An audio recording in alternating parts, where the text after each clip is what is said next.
RC कुंटिया जी, उत्तम Reddy ji, professor Kodandaram जी, जयपाल रेड्डी जी, ओबेदुल्ला कोतवाल जी, राजेंद्र रेड्डी जी, रामकृष्णनचरी जी, मजाहर शहीद जी, Revanth Reddy ji, Malu Ravi ji, नगम Janardan Reddy ji, Vamshi Krishna ji, we Krishna ji, party के हमारे सब कार्यकर्ता, भाई और बहनों, प्रेस के हमारे मित्रों, यूथ कांग्रेस, एनएसयूआई, महिला कांग्रेस, सेवा दल के लोग और बाकी जो हमारी पार्टियां हैं जो हमारे साथ लड़ रहे हैं, उनके कार्यकर्ताओं का मैं यहां दिल से बहुत बहुत स्वागत करता हूं।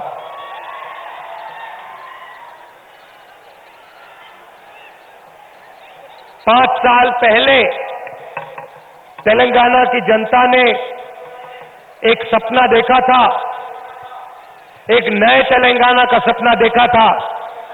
आपने सोचा था कि आपका पैसा, आपका पानी, आपका धन आपके भविष्य के लिए इस्तेमाल हो।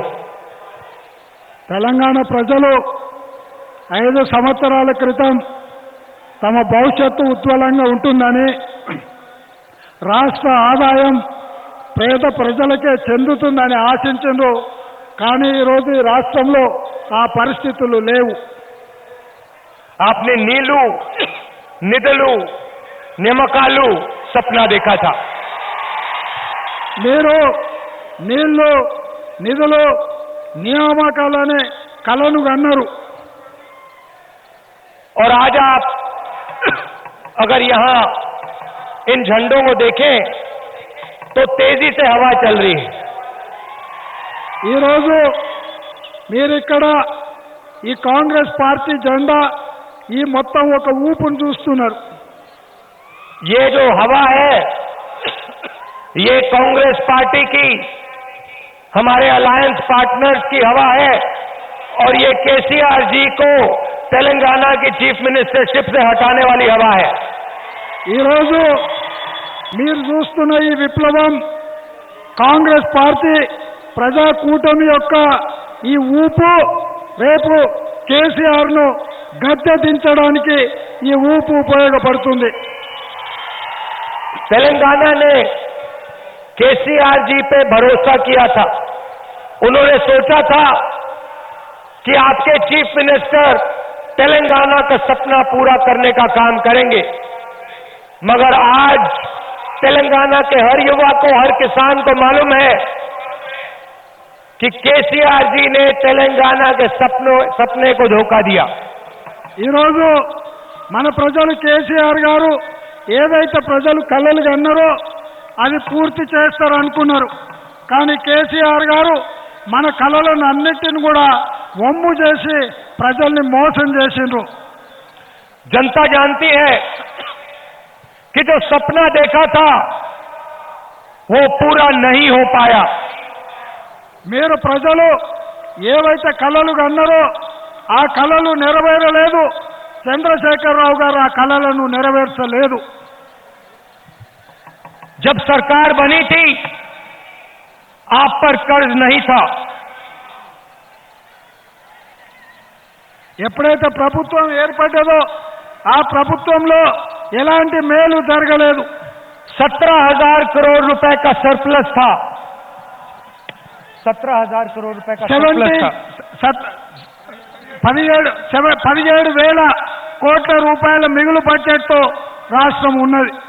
और आज तेलंगाना पर 2 लाख करोड़ रुपए का कर्जा है। ఈరోజు తెలంగాణ రాష్ట్ర బడ్జెట్ 2 లక్షల కోట్లకు ఆదాయం పెరిగింది. हर परिवार पे 2 लाख रुपए से ज्यादा कर्जा है।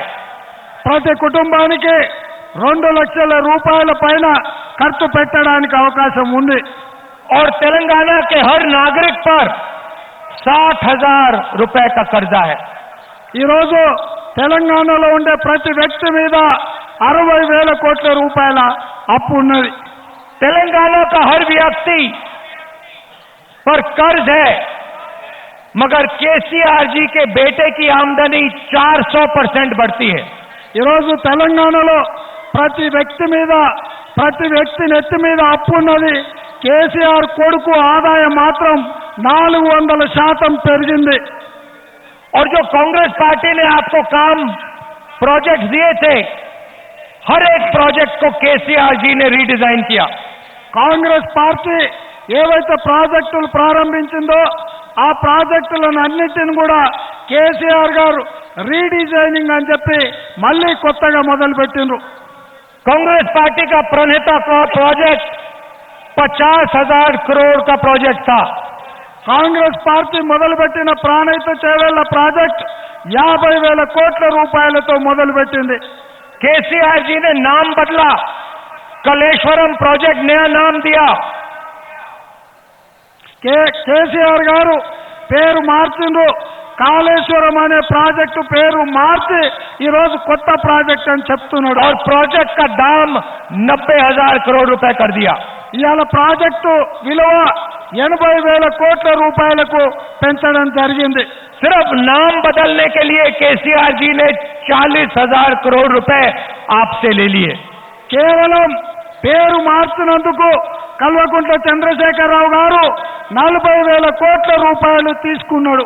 मिशन ककतिया एंड भागीरथा में మిషన్ భగీరథ, మిషన్ కాకతీయలో కూడా पुराने टैंक्स को पेंट करने के लिए पैसा लिया. ట్యాక్సులు కట్టడానికి కూడా వాటిల్లో పైసలు తీసుకోవడం జరిగింది. और ये धोखा किससे किया? ఈ ద్రోహం, ఈ మోసం ఎవరిని చేసిండు? तेलंगाना के युवाओं से और तेलंगाना के किसानों से. తెలంగాణ యొక్క యువకులు, తెలంగాణ యొక్క రైతులను మోసం చేసిండు కేసీఆర్. युवाओं को वायदा किया था कि 1 लाख युवाओं को रोजगार देंगे. యువకులు ఆశించిండ్రు 1,00,000 ఉద్యోగాల ఖాళీలు కేసీఆర్ భర్తీ చేస్తాడని. मैं तेलंगाना के युवाओं से आपसे पूछना चाहता हूं, ఈరోజు पिछले 4.5 साल में केसीआर जी ने कितने युवाओं को रोजगार दिया? ఈరోజు నేను ఈ వేదిక మీద నుంచి తెలంగాణ యువతను అడుగుతున్నా, 4 సంవత్సరాలలో కేసీఆర్ గారు మీకు ఎన్ని ఉద్యోగాలు ఇచ్చిందో ఆలోచన చేయండి. अपने परिवार के 4 लोगों को आपके चीफ मिनिस्टर ने रोजगार दिया. ఆయన కుటుంబంలో ఉండే 4 కుటుంబ సభ్యులకు మాత్రమే ఉద్యోగాలు ఇచ్చిండు. 4 लोगों ने 4 करोड़ लोगों का भविष्य छीना. ఈ నలుగురే 4 కోట్ల తెలంగాణ ప్రజల యొక్క భవిష్యత్తును నాశనం చేసిండ్రు. कांग्रेस पार्टी ने महिलाओं के लिए सेल्फ हेल्प ग्रुप का कॉन्सेप्ट निकाला था. కాంగ్రెస్ పార్టీ మహిళలను ఆర్థిక బలోపేతం చేయడానికి సెల్ఫ్ హెల్ప్ గ్రూపులను ప్రారంభించింది. मगर केसीआर जी ने उनकी भी मदद नहीं की. కానీ చంద్రశేఖరరావు గారు వాళ్ళకు కూడా మద్దతు ఇవ్వకుండా అన్యాయం చేయడం జరిగింది. महिलाएं इस प्रदेश की रीढ़ की हड्डी हैं. మహిళలే జాతి యొక్క సంపద, కుటుంబ పెద్దలు. उनके बिना तेलंगाना आगे नहीं बढ़ सकता है. వాళ్ళు మహిళల భాగస్వామ్యం లేకుండా తెలంగాణ అభివృద్ధి జరగదు. इसलिए कांग्रेस पार्टी की सरकार आते ही 1 लाख रुपए ग्रांट हर एसएचजी को देगी. అందుకోసమే మహిళలను లక్షాధికారులను చేయడానికి డ్వాక్రా సంఘాలకు 1,00,000 రూపాయలు ఉచితంగా ఇవ్వడం జరుగుతుంది కాంగ్రెస్ ప్రభుత్వంలో. और 500 करोड़ रुपए हम वुमेन एंटरप्रेन्योर्स के लिए बैंक लोन दिलवाएंगे. ఇదే కాకుండా 500 కోట్ల రూపాయలు మహిళా పారిశ్రామికవేత్తల కోసం కేటాయించడం జరుగుతుంది. केसीआर जी ने सबसे कोई ना कोई वायदा किया. ఎన్నికల